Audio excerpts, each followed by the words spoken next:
And I was reading an article that led me to another article that took me to the work of someone named Dr. Dana Jack, and I wish I'd shared her work sooner on this channel. Over 30 years ago, she developed a theory called silencing the self theory. And she believed that this theory explains some of the gender differences we see in depression and may explain some of the reasons that we see the greater prevalence of depressive disorders in women. People in narcissistic relationships blame themselves. It's what you do, right? If it's your fault, then you can fix it. You can change it. And then you can keep the relationship going, maintain the status quo. Blaming yourself is part of the larger system of justification that people go through in these relationships. Things like, oh, I'm being too demanding, I'm asking too much of them, they don't mean it, they had a tough day, that kind of thing. So as you know, this month I'm talking about some concepts that I share in my new book, It's Not You. And self-blame is a core aspect of the fallout of narcissistic abuse, which takes us to chapter 3. People in narcissistic relationships often think that they're the bad one, that maybe you're the one who's doing something wrong. Maybe you are a bad person for even thinking that this person is narcissistic, especially if you think you're supposed to think of them as a nice person. But at the same time, the narcissistic person, believe it or not, thinks that they're a good, even a great person. This is actually one of the great mind F's of the narcissistic relationship. They genuinely think that they are nice people. They may describe themselves as empathic, generous, as a good person. They will say that, I'm a good person. And at least most of the way down, they really believe it. When they say that, I don't even think we can really quite call it gaslighting, even though it is, frankly, an alteration of reality. At some level, it even feels like a delusion. But it can also leave you feeling hopeless and helpless, because it's one thing if the narcissistic person's walking around and thinking like, I'm not a very nice person, no wonder she's mad at me, or, ugh, I'm a rotten person, but deal with it because I'm rotten. But that's not what they believe. To maintain their perfectionistic exterior and get supply, part of that unprocessed process for them is that they think of themselves as great, good, nice, cool, helpful. Every so often, you may find the narcissistic person who will say, yeah, I know I'm an a-hole. That's how I get deals closed. That's how I get things done. But that's often posturing. That sort of, aren't I so cool, I'm so successful because I'm a badass sort of thing. But if you were to dig a little deeper, you will find that they probably think they're a nice person. Now, obviously, the interesting thing about narcissism is like a complicated layer cake. If you were to go all the way into their deepest core, they feel terrible, but they aren't in touch with that sense of terribleness that they have all these defenses against. Because people in narcissistic relationships blame themselves, and at the same time, the narcissistic people are firmly convinced that they are good people, this can really cement the self-blame dynamic. Remember, self-blame is a sort of attachment response. If it's your fault, then there's something to be done. The other person, who you often feel you need, isn't bad, and then you can maintain the relationship by doing things to yourself, by fixing yourself. Obviously, for a child, the opposite of that would be catastrophic, to believe that their parent is bad and that they have knowing that they have nowhere else to turn. And so we start a long-term process of accommodating and modifying ourselves in 1,000 different ways so we can maintain the relationship and the illusion that someday the narcissistic person will change or the relationship will get better. Since we know self-blame is such a characteristic part of the fallout of narcissistic abuse, just to have a summary and a review, let's take a look at 5 ways that self-blame shows up in your behavior in a narcissistic relationship. Number 1, constant apologizing, and I mean constant. And this behavior generalizes, you know what I mean. You say things like sorry when all you do is walk through a door. You say sorry for eating. You apologize constantly for just your mere existence, and not just with the narcissistic person. It starts to show up everywhere. It makes sense. It's part of the cycle of appeasing the narcissist. But every time we apologize, we are basically acknowledging that we did something wrong when we didn't. And in time, it becomes a sort of indoctrinated pattern in these relationships because they are also always shifting blame onto us. But if we apologize, and when we apologize, we're basically saying, I did something bad. That's why I'm saying I'm sorry. And over time, internally, we psychologically shift to believe that. And before long, we think of ourselves as bad people. Number 2 sign of self-blame is walking on eggshells and chronic appeasing. This builds on that first point I made, but it's a sort of constant hypervigilance people have in these relationships. As a narcissistic relationship proceeds, you become more and more careful about what you say and what you do, because sometimes saying good things gets you in trouble. Sometimes saying bad things gets you in trouble. And after a while, you just don't know what sets the narcissistic person off. So you waste time choosing every word with absolute ridiculous precision. And so when they get angry, you may blame yourself for not being careful enough on those eggshells, rather than the simple fact that their behavior, their inflexibility, is completely unacceptable. Number 3 is when you take the blame for things that are not your fault, or simply just blame yourself for things that are not your fault. Now, narcissistic folks will not take responsibility or be accountable. They just want. Well, so we often do. And that is obviously linked to how self-blame develops and how it shows up for us. It's an interesting issue. Because when something goes wrong in life, there's always this sense that someone has to be responsible for it. And since A, they won't take responsibility, and B, will gaslight you and tell you that you're responsible or that it's your fault, taking the blame is a common way that survivors experience these relationships. Number 4 is over-preparation and doing everything. This is an interesting sort of sign of self-blame, or it's also an interesting sort of process, because people in narcissistic relationships are often called out as being control freaks. Has that ever happened to you? Have you ever been called the control freak in the relationship, despite the narcissistic person being so controlling? But this actually may be more about the self-blame and management of the relationship. In narcissistic relationships, you may recall that you got 100 details right. For example, you're doing something like planning a family vacation or a big project at work. The narcissistic person will do very little, but they'll have no problem weighing in with all kinds of suggestions. They actually do nothing, and then they critique you for what you did or didn't do, or rage at you for what you forgot. They didn't notice the 100 things you did, by the way.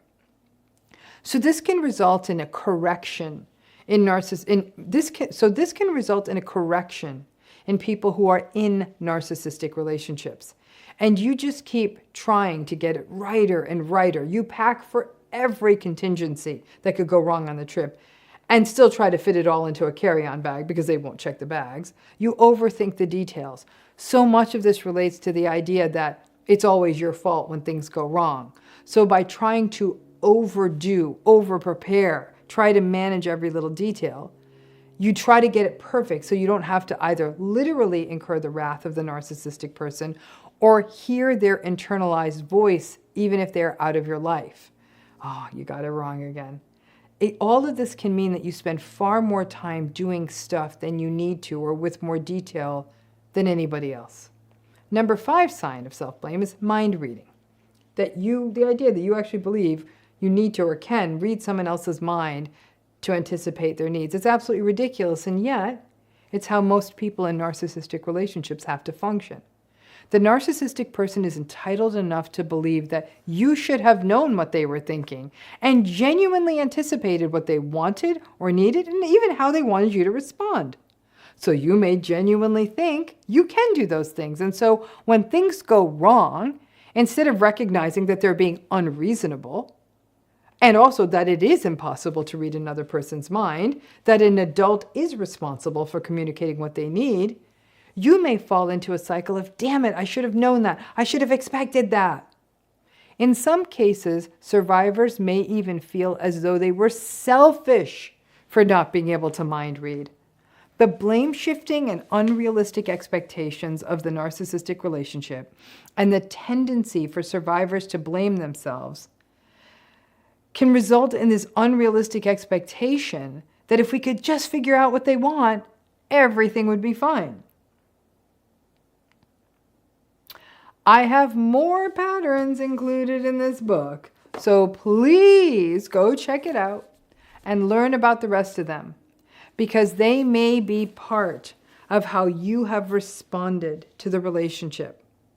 There is a beautiful moment in healing from these relationships where you start to blame yourself less, when the radical acceptance really kicks in. And yes, it is a beautiful moment, because once that part of the cycle starts to slowly stop, the trauma bond will slowly disintegrate.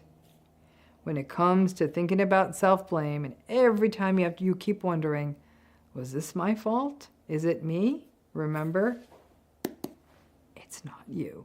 You know that in order for a narcissistic relationship to work, you have to shut yourself down. The relationship is based on your convenience to them. If you're of no convenience to them, you're not bringing anything to the table, they need something, they'll be there and they'll get it. And you learn over time in these relationships, you give it to them when they want it. And then that's when the relationship works. If they want food or sex or work or time, repairs, caregiving, anything, whatever it is, depending on the relationship. And should you give it to them when they want that thing, and if you really want to hit it out of the park with them in the relationship, you anticipate what they want and you give it to them before they even know they want it. If you can do that, well, then you've created the perfectly symbiotic, well, singular, one-way biotic narcissistic relationship. So if you sacrifice all of you and be exactly what they want to be, basically a cyborg, the relationship will work. If you were to have no feelings, no needs, no wants, no beliefs that are different than theirs at least, and if you have feelings and needs that you're good, as long as your feelings and needs are aligned with theirs and they're never different. In other words, if they're happy, you have to be in a good mood. If they're having a bad day, you need to be dejected too. And certainly make none of your needs known on those bad days for them either. If they believe something to be true, you don't contradict them. And you don't ever want to ask them for something they don't already want. Does that make sense? There's your recipe for how to make a narcissistic relationship work. But the fact is, the very things you would have to do to make a narcissistic relationship work is not good for you. And I was reading an article that led me to another article that took me to the work of someone named Dr. Dana Jack, and I wish I'd shared her work sooner on this channel. Over 30 years ago, she developed a theory called silencing the self theory.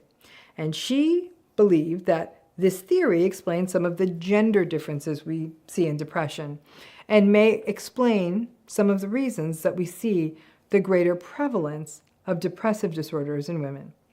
Now, her original work, again, from quite a while ago, focused on women in relationships and understanding for those women what contributed to their depression.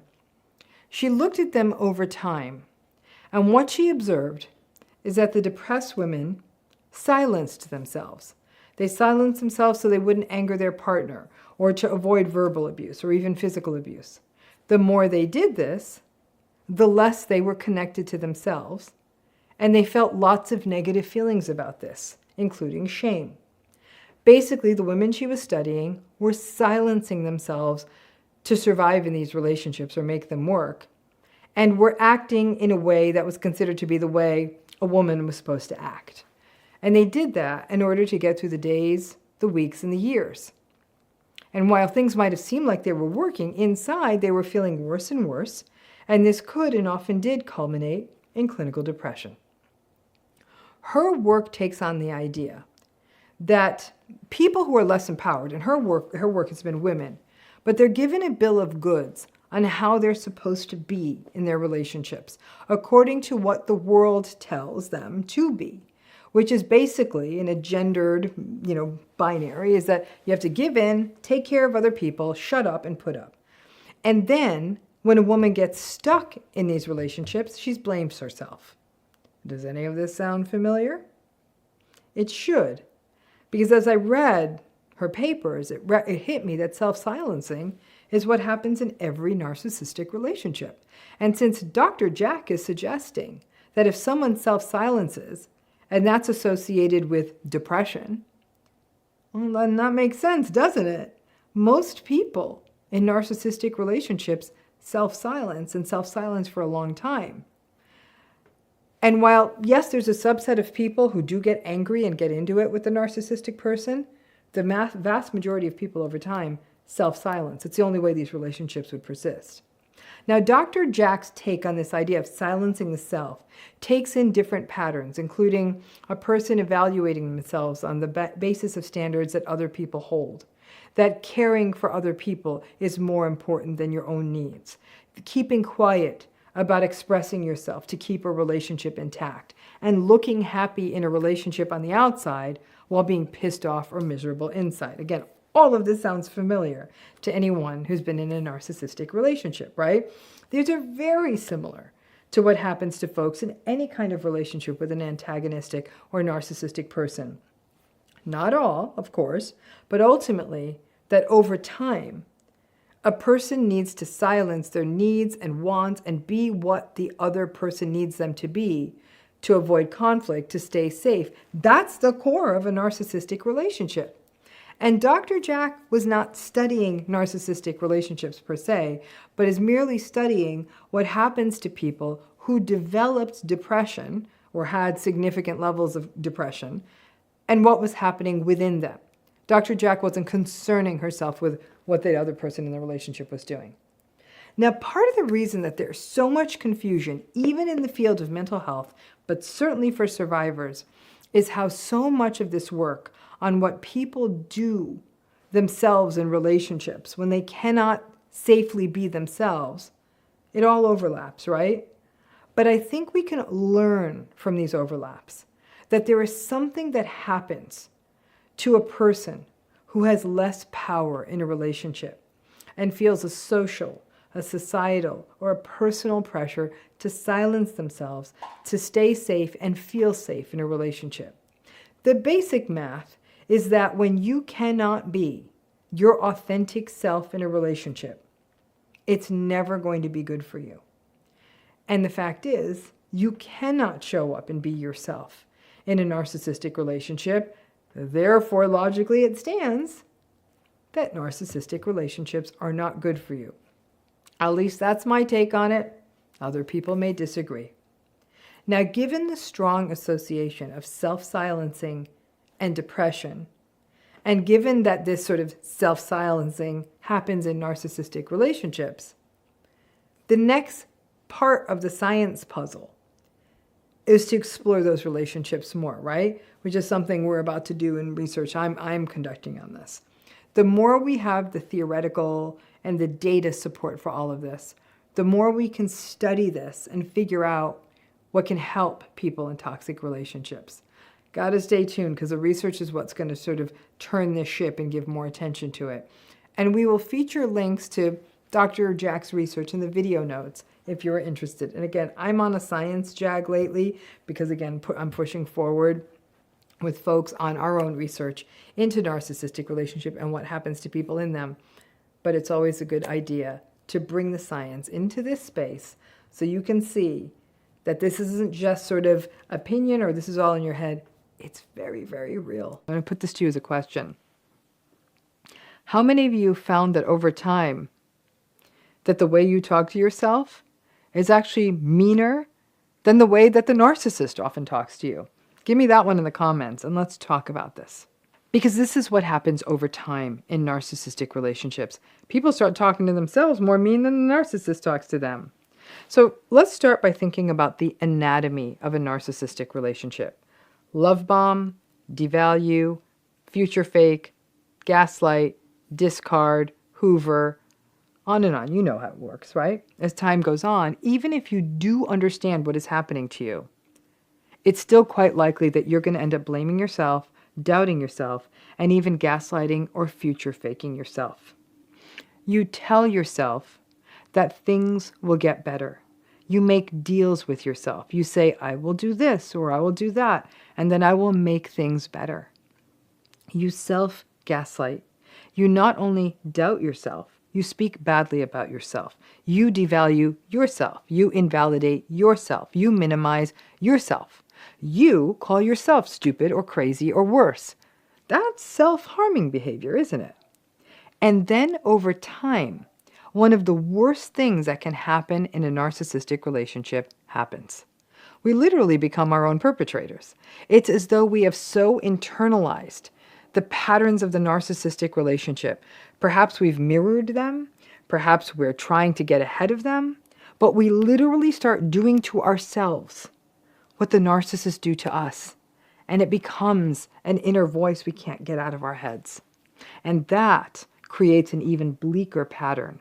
We are not only enduring the abuse from the narcissists and the enablers, but now we are doing it to ourselves.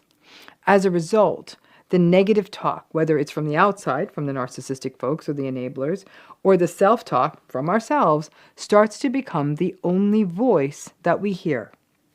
Now, some of this relates to the cognitive dissonance. We need the pieces of our narratives, of what is happening around us, to fit, so we make them fit. Narcissistic relationships leave us feeling out of control. So the only thing we actually can control is how we talk to ourselves about them. Our own histories may make it more likely that we feel compelled to make it work and make the pieces fit. Just as we might have done as kids if we had narcissistic parents. Well, Dad's yelling because he works really hard for us, or Mom doesn't mean what she says. She just had a really difficult childhood. I just need to be better.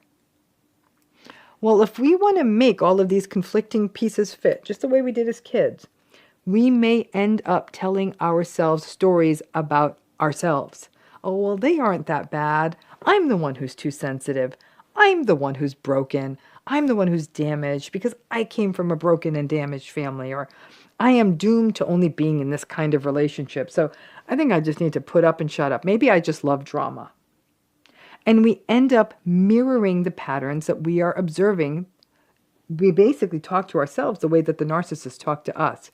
And it becomes horribly consistent that way. No more dissonance. If we were to listen to how we talk to ourselves, it's actually quite horrifying. The things that I have heard survivors repeatedly say to themselves over the years include, I am an idiot. I am gross. I am disgusting. I don't deserve better. Well, if I share my needs with someone, I know they're going to leave, so I'm going to keep my mouth shut. Maybe this is as good as someone like me gets. I just need to be more patient. It's my fault. I'm really entitled, so I think it would get better quickly if I just change myself. Well, there's something wrong with me. That's why the two of us belong together. I'm just a codependent fool. Yeah, I think I'm just drawn to toxic. I'm not trying hard enough. If I just try harder and just have more realistic expectations, it'll get better. And let me tell you, that's an unfortunate twist on the concept of realistic expectations. And then there's the, I am too old, I am too overweight, I am too broke, I am too haggard, pick your own self-insult, to think someone else will come along. I might as well stick this relationship out. I'm a bitch. My parents had a hard childhood. I'm a monster for expecting so much from them. Hey, throw in some of your negative self-talk in the comments too, though that's going to be real dark. In session for decades, I have had clients say to me, Dr. Ramani, I'm even afraid to talk to you today.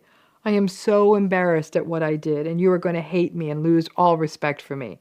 I mean, with that build up, I'm waiting to hear what this horrible transgression they committed. I'm waiting for them to tell me they robbed a bank or something, and then I'll hear, you're not going to believe this, Dr. Ramani. I responded to their text. You hate me, right? You're going to fire me as a patient. And it just breaks my heart when I hear this, because if they think the human behavior of simply responding to a text would result in a therapist slamming the door on them or being disappointed in them, It only means that they're saying terrible things and have terrible expectations of the world and for themselves all the time. It means they are living in so much shame over just doing normal stuff in relationships that are anything but normal. Now, if a narcissist leaves them as part of the discard, then this can become worse. Survivors believe that the relationships made them even more awful and will walk around asking themselves, I'm really awful. Actually, I think I'm the narcissist. Why would anyone want to stay with me? The descent into this sort of self-betrayal, self-perpetration, call it what you want. And it's likely a mashup of mirroring and emulating the narcissist's language, not just from your current adult relationships, but perhaps also from childhood. And the internalization of those negating voices is a common pattern in almost all narcissistic relationships. Obviously, these are not relationships where you can walk around or talk or even think about your goodness. You don't get to walk around and think that you are strong or say things like, I'm valuable, I'm important, I'm lovable, I'm kind. Because that identity, if you had it for yourself, it's being invalidated on the daily. It is really hard to live in such an incongruous way, to constantly be told that you suck or you're mentally unwell. Because if at the same time you believe that you're good, something has to give. And if you stay in the relationship, the thing that ends up giving is you, how you talk about yourself. And before long, you are harming yourself as much as the narcissist is. It's a way to snap out of that dissonance, right? Even watching and reading and listening to content about narcissism, like this channel, hearing that these personalities and these patterns don't really change. And then a person knowing that still goes back into the relationship, then the person feels embarrassed. Like, oh my gosh, I'm watching these videos and I don't get it. Remember that most people take a long time before they really hit their rock bottom and get out, or that the narcissist finally leaves them.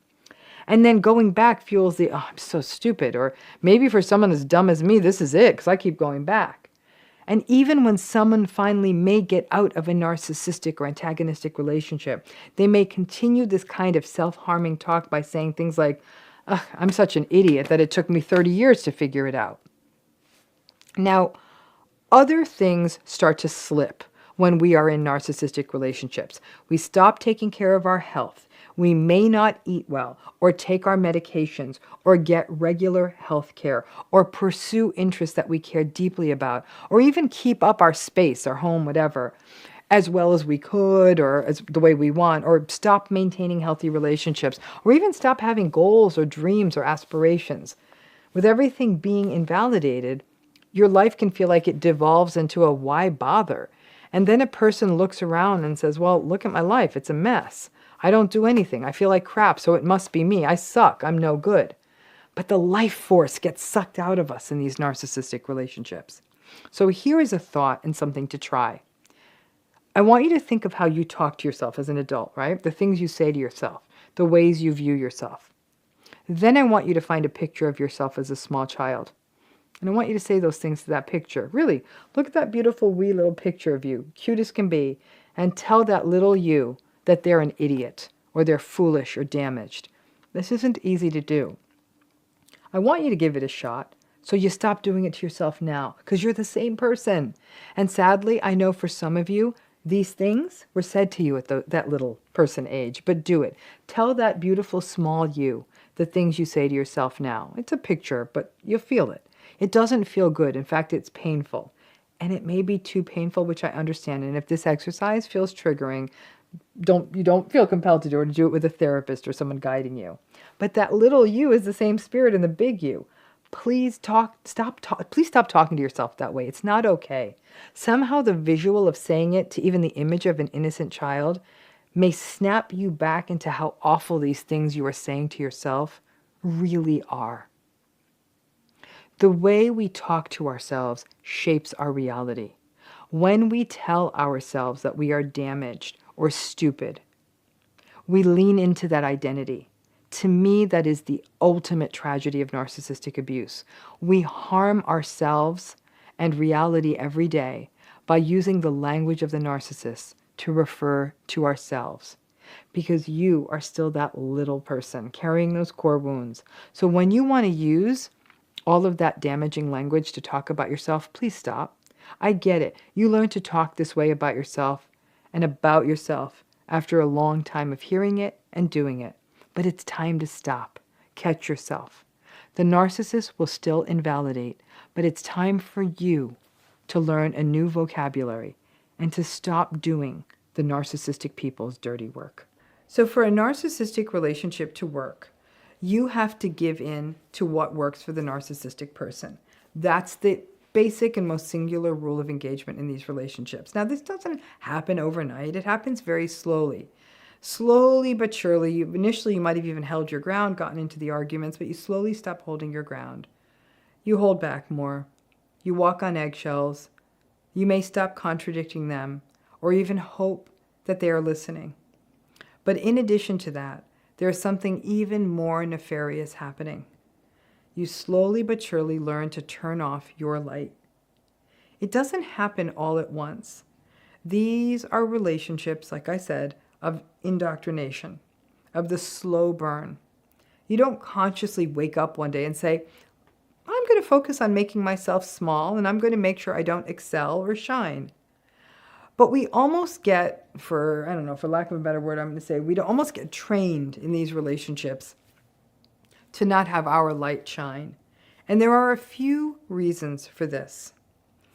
If your light is shining in a narcissistic relationships, and in some ways you almost become like an open target, the narcissistic person may feel competitive with you, jealous of you, and as you excel, you become a bigger target for them to take down. Children who grow up in narcissistic family systems will recall that in a weird way, it was almost as though their narcissistic parent was competitive with them. Though that would not become clear to you. You're not going to make sense of that as a kid. It wouldn't become clear to you until you were well into adulthood. As you excel, there is a schadenfreude type of glee that the narcissistic person almost gets in the face of your setbacks. They actually are kind of happy when they see you set back a little bit. And they're willing to participate in those setbacks and make them happen. There also may be mockery. They may minimize or trivialize whatever you accomplished or whatever good thing you're doing. They may devalue the things you do. And a real struggle is, especially if you have a vulnerable, victimized, passive-aggressive narcissistic person in your life, they may become quite sullen if you succeed. They may become angry, quiet. They may even start putting themselves down. And as so many of us do, we may downplay our achievements to soothe them, to appease them, so they don't feel less than us. We may even feel guilty about doing well. Their victimhood may boil down to, nothing good happens to me, even though I deserve it more than you. And it will always leave you feeling a little funny. But if it's you that is succeeding, then the whole thing feels like a convoluted mess. And then you may face the heavy-handed play of them sort of threatening to step away from the relationship or leave it. There may be a vibe of, well, you're off doing your own thing now. You don't need me hanging around. And again, if you have a nice bone in your body, you may try to fit them into the good thing that's happening. You may try to put them front and center with you in your accomplishment. Share the glory, talk them up, tell other people how instrumental the narcissistic person was in your success, just so they feel as though they are part of it. And then they don't leave you. And of course, by definition, narcissistic people are competitive. And this competitiveness may translate into them trying to beat you at your own game, or to do so much better at their own stuff that you are eclipsed. They may also try to insinuate themselves into your stuff. If you are running a business, they may try to worm themselves in there to be a part of something you did most of the legwork on. And again, out of guilt, pity, and trauma bonding, you may allow them to join your venture. And I promise you, you will regret doing that for the rest of your life. But your success, your moment in the sun, your spotlight, even if it's not ostensible honors and praise and awards kind of thing, but just maybe that you're a bright, happy person whose light attracts people to you. They're not going to like that either, and may put you down and say things like, oh my gosh, you're like a big dumb dog, or why do you need so much attention, or they'll accuse you of being fake, or other things that are simply not true. And the downstream effect of all of this is that slowly but surely you start turning down your own light significantly. Being bright and being seen by others or succeeding almost feels dangerous, setting you up to be insulted, humiliated, jabbed at, mocked, or even turned into a joke. While you know, I don't want you to share your accomplishments of good things that happen to you with the narcissistic folks. The problem and the danger is you may just stop sharing them with everyone. And not just because you are humble, but because it becomes a safety response that you've learned to turn your own light off. You may become more subdued in social groups, even though that is not your way, but because it feels safer. You may not laugh as loud. And the bigger problem is that you may not put yourself out there, and you may hold yourself back in other ways. You may not try new things. You may not take a chance on a new idea, not invest in yourself, and not take center stage when it's appropriate, and you would in fact be a real asset. You turn down, and you ultimately turn off your own light. The terrible thing about this is that the narcissistic folks around you are just fine with this. They won't take note of the fact that you did it, and you may even barely notice that you did. The funny thing is when we engage in behaviors to feel safe in our relationships, we rarely notice them. We're doing them to stay safe. They aren't a tactic. They're a way of us protecting ourselves, and even a response to what feels like a threat, and a way for us to be able to maintain a relationship with someone who's manipulative, but perhaps we don't quite get it yet.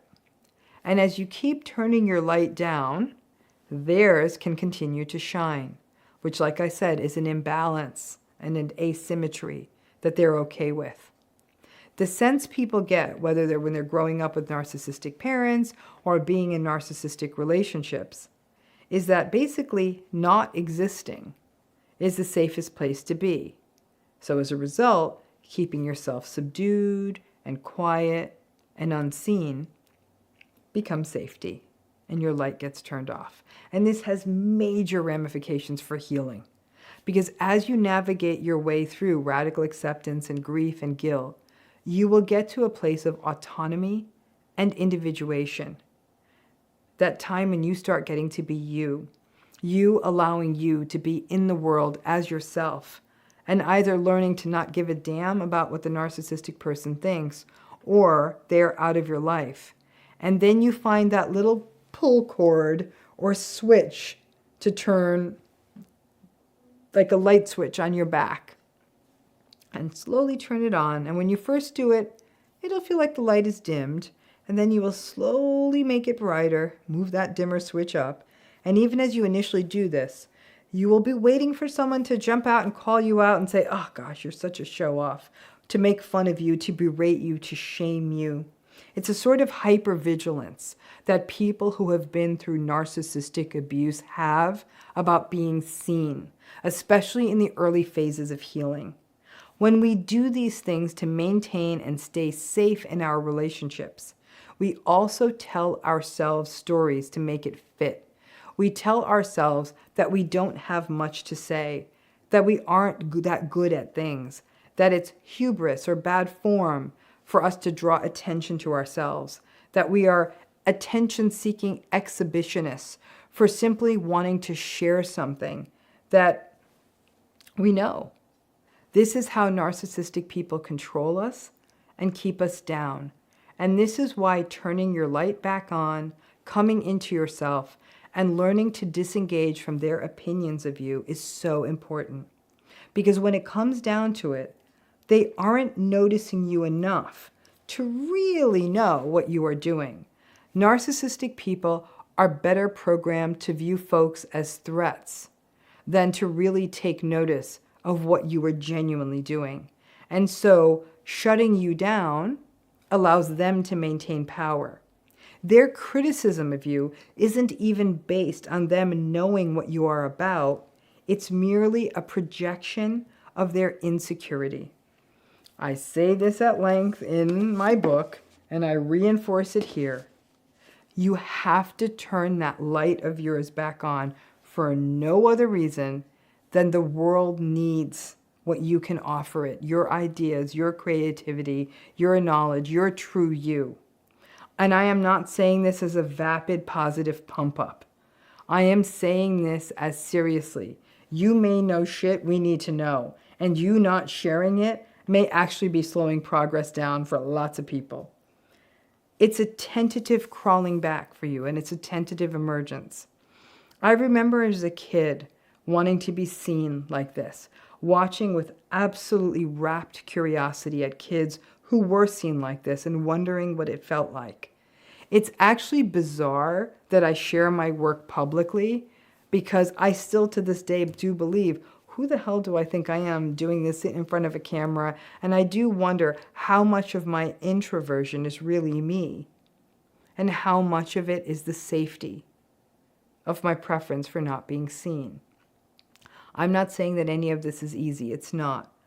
But when we recognize that we did turn off our lights and that was one more trauma response, one more safety response, one more attempt by us to try to maintain attachments with other people, in the most basic way, we turned off our lights as a way to show the narcissistic people we love them. And folks, that's not love. That's subjugation. So figure out where your switch is, start slow, and recognize the function that originally happened, that you turned your light off. Why did you do that? Because I'll tell you, it only served one person's needs, and that was the narcissistic folks, the people who believed that anyone else's light would obscure theirs. So get those lights back on, and as you do that, you light a path for people who are starting their own process of healing too. Thanks again.